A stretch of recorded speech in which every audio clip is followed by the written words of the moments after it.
Hey guys, Abraham here with the Salmon Homestead in our suburban backyard.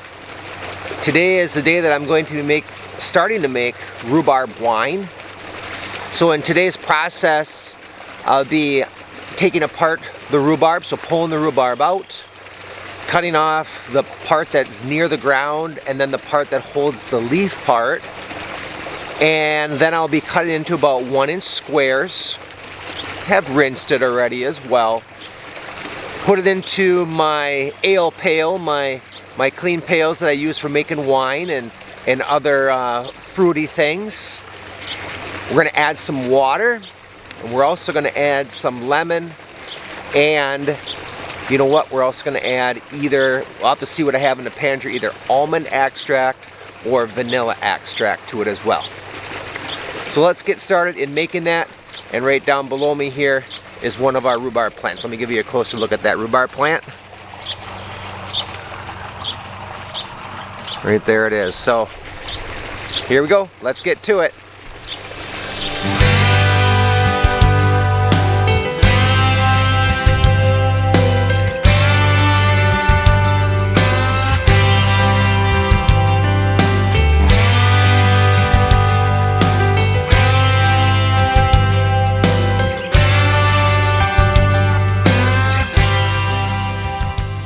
The rhubarb is coming through nice, and you can see it's flowering out.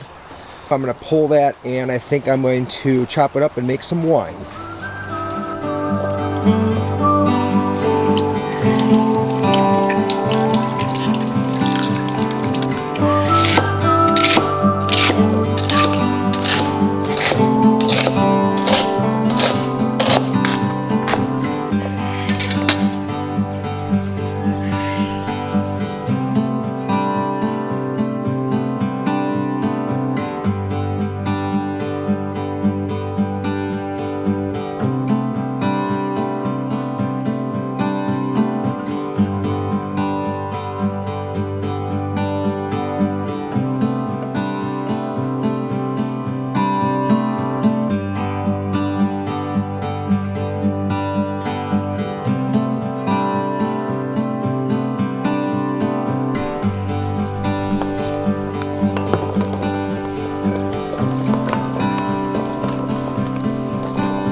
Alright, now it's going to be 3 tablespoons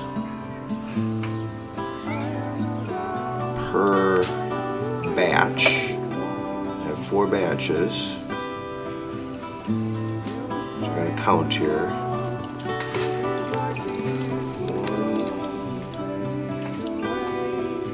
1, 2,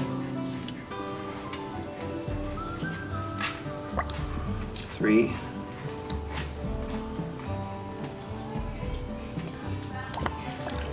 4, 5, 6, 7, 8, 9, 10, 11, and 12.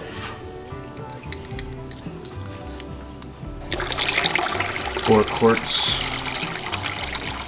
of water boiling, and then I'll dump that in.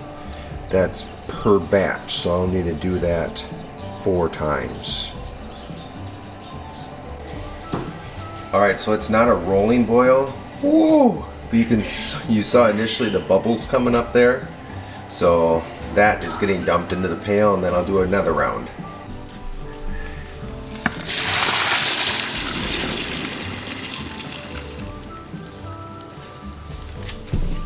So you can see I have the leaves right down below me from the rhubarb plants.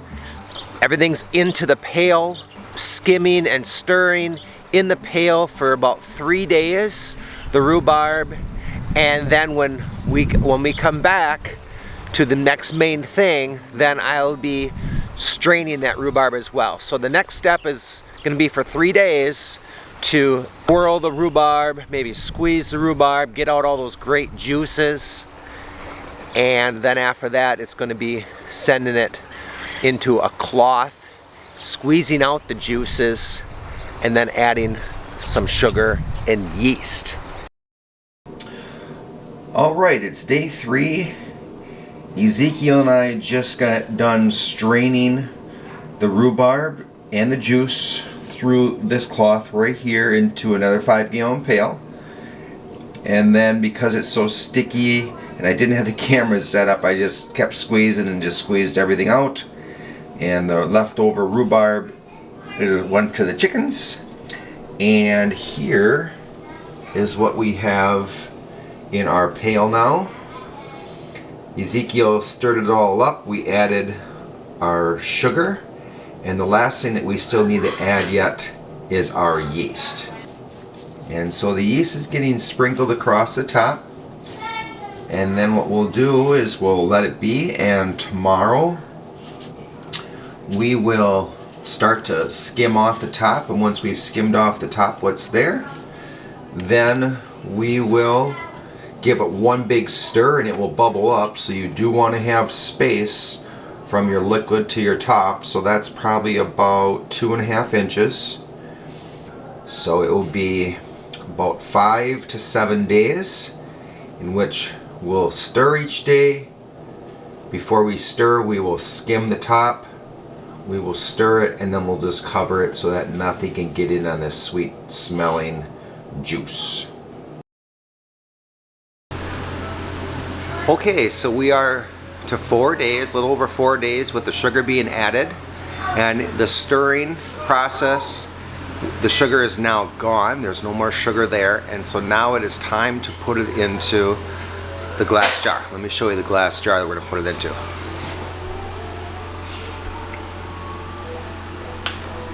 There it is. That's going to hold 6 gallons. Alright, so Genesis is putting the little pump, and I am holding the hose in the bottom, and the pump is going to create the pressure, and eventually it's just going to siphon off the top. So Genesis, push it down, and I'll let it go. Alright, so you can see that the hose is no longer clear. Let me follow all the way down the hose. Down the hose. And now, all the way down to, there you go, you can see it's filling up, and after a while, she'll just keep raising the hose. Pail is emptied out into the jar, and as you can see, it has filled our 6-gallon jug. Pretty close to the top. Right here is our line. So I am thinking that there's going to probably be some sediment within a month, and because there is this extra air space here, I would have liked to have it up to about here. In about a month, we will siphon this one into another worker that has it closer to the top so that there isn't that air up here. But I think for the start, about 3 weeks, 4 weeks, that'll be fine. Get the first sediment off, then put it into another worker. This cool device, so it's going to allow the air up through here, and then it's going to force a bubble, so you know it's working when you see that this is bubbling. When it stopped bubbling, then that's when you could put your wine into bottles, because there's no more oxygen trying to get out of your liquid. So we just can't put it in like this, it's too big a hole. So that's where you're going to have a cork. So this cork here is a 7, size 7, and this cork here is a size 6.5. And I just ran and got some quick. And that one's going to go that far. 7 goes there. Actually, I think I'm going to use the 7. So I like it that I'm not pushing the cork so far into the bottle. So now all you do is you push that into there, and now, well, let me go back to here. So see, the water is level, and then You put it in, and I'm going to press down. This water is going to go up.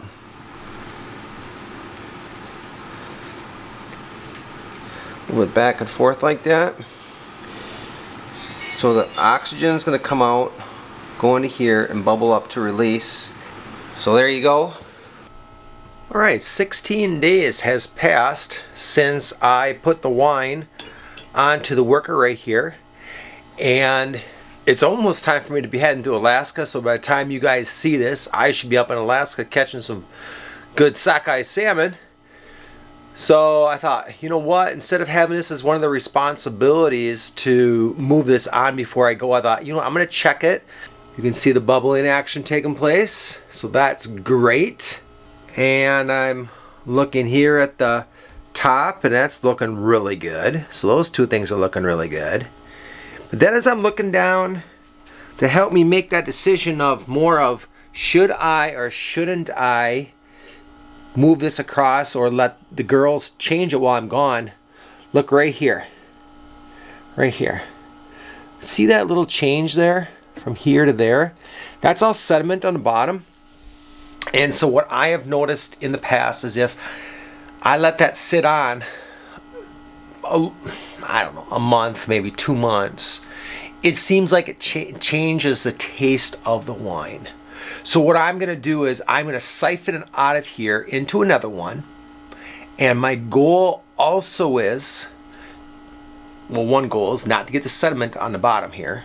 But then my other goal is, see the spacing from here to here? I want my spacing to be right up to here. So I have very little oxygen exposed to the wine itself. And if I do it proper, and when I get back from Alaska, and I see if there's no sediment, and I have it up to this point, then I'm going to leave it there for that 2 months. So it'll be 1 more month after that or so. But if I come back in a month, 5 weeks, and there's sediment on the bottom, or I couldn't get it up to here, then I will move it 1 more time for another month, because that'll be about 3 months, and then it should be ready to bottom. But again, how will I know that for sure? I'll know that for sure by looking at this guy here. When this guy here is no longer bubbling, that will mean that it's done working and it's ready to bottle. So let's get to popping this off and locating, like I'm looking up there. See right up there, there's 2 bottles. Bottle in the box, bottle over there. I'll see which bottles are going to work, because I think this is a 6 gallon. So I'm going to want to go to a 5 gallon to make sure I don't have that space here. And I will lose some wine on the bottom because it's right down by the sediment as well. So let's get to doing that part of it. Evie is holding the bottom, and I'm plunging this up and down, and that is going to start the action of the siphon. And hold it up a little, Evie, so they can see. So as you can see, the tube is going in about 6 inches, and it's going down, and if it gets higher, then she'll just raise it up.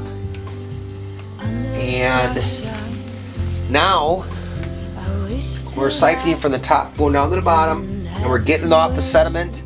And then this cork size is a different size, so then I'll grab a cork from the drawer and then just take a little S-thing out that has the water in, put it into the new cork, put it on. That will be good to go. And then this guy up here, I'll just have to rinse him out. So right now, we're gonna watch Evie fill this one here. Alright, so Evie, you just keep a good eye on it. Let me know if it starts to get a little bit fuller. And then, yeah, and then I'll maybe grab another bottle. Maybe like, I might use like a bottle like this to help finish it off. Or I could use one that's a little bigger, a bottle like this, an old wine bottle that I've rinsed out.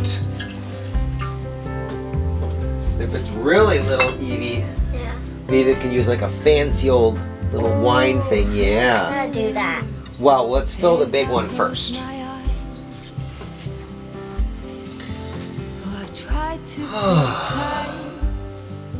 All this longing, but it won't hide. I dream about So, if you haven't made wine. I'd encourage you to try it.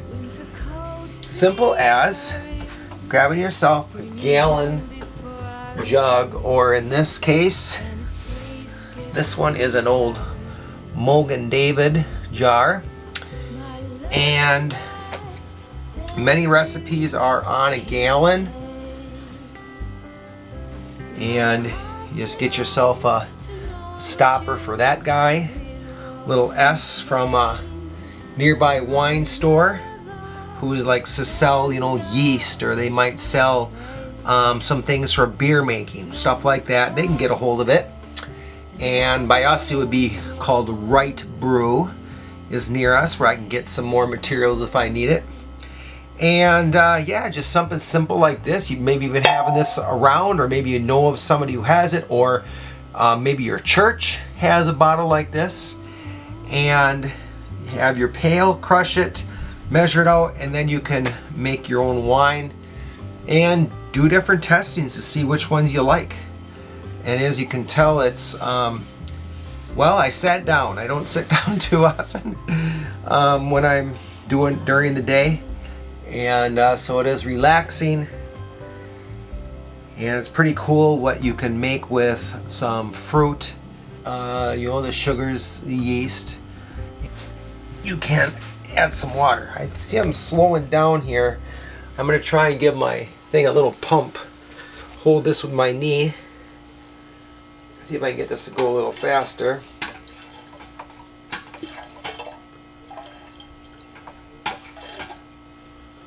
There we go.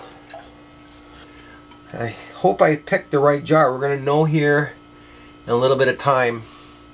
Let me move the camera and show you how low we're getting with the bottle we're coming from here.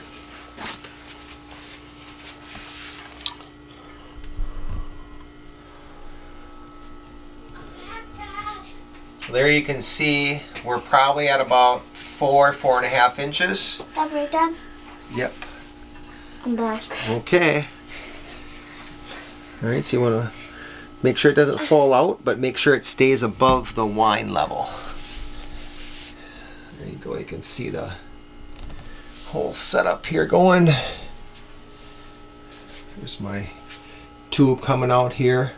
And if you didn't have this fancy dancy tube, you could just have a longer tube that goes in there, and then you just would have to use something that would give a pull of the wine to come out of the jar. In a moment here, what I'm going to do is I'm going to tilt the bottle so that I can max out the juice that I can get out of there. So I'm looking there, and I still have space, so now I'm going to tilt it up here. You can see I'm lifting it off here and let that go there.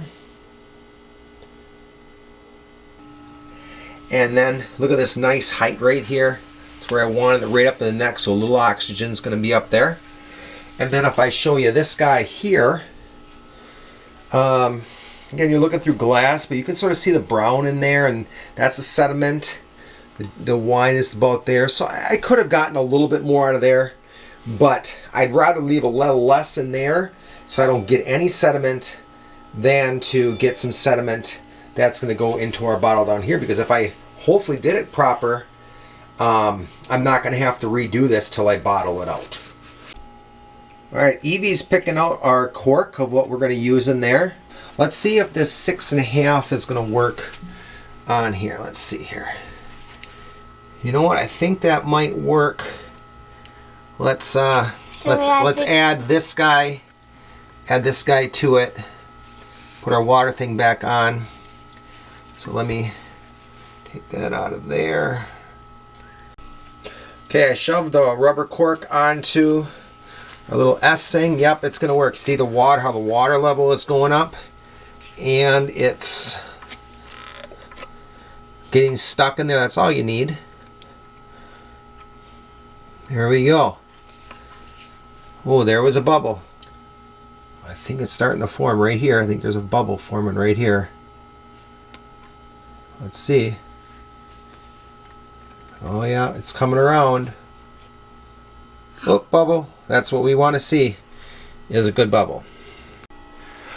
Well, I hope you enjoyed watching the video of sort of start to finish on making some rhubarb wine and moving to the right at the end here. You know, what did I say? 16 days later, we moved it off one worker onto another worker to get it off the sediment. And approximately, let's think here, like about 3 months. So, you know, a little over 2 more months yet of working here. And that should be about time to bottle. And how will I know that for sure? You won't see that bubble take place in the top there. So thanks for watching. And I hope we see you next time. Bye-bye. Bye-bye.